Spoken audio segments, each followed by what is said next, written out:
After the first Thanksgiving, peace didn't last. More colonists arrived, building towns on Native American land. Some tribes wanted peace and sharing, others fought back. But soon, tension spread.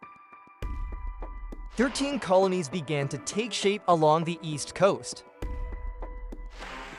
The colonies had their own farms, towns, and ideas, but they were still ruled by a king far across the ocean. That king was King George III. He taxed paper, tea, and more, but the colonists had no voice and no votes. The people cried out, "No taxation without representation." Leaders began to rise. One of them was John Adams, a smart and serious lawyer from Boston. He believed in fairness and law, and he wasn't afraid to speak out against the British.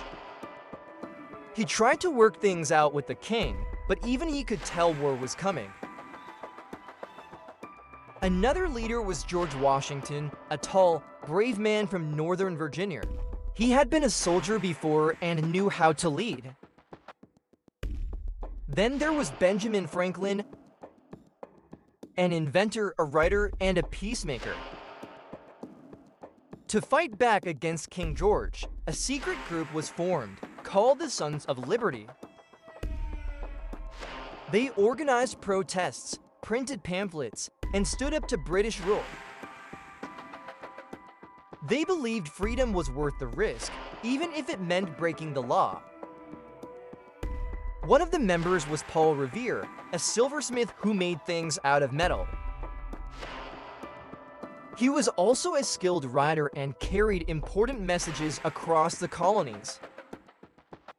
In 1773, anger boiled over. The Sons of Liberty, including Paul Revere, planned a protest. One cold December night, they disguised themselves and boarded British ships in Boston Harbor. They threw all the tea into the sea. This became known as the Boston Tea Party. The king was furious. He punished Boston and sent even more soldiers. In 1775, the British marched to take colonial weapons. But Paul Revere rode through the night, warning, "The British are coming." At dawn in Lexington, colonists stood face to face with British soldiers. A shot rang out. No one knows who fired first. But that shot started the American Revolution. John Adams wrote powerfully.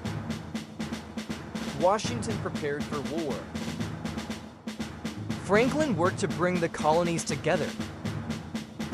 And Paul Revere kept spreading the word, riding from town to town. The fight for freedom had begun. Could the colonies win against the world's strongest empire?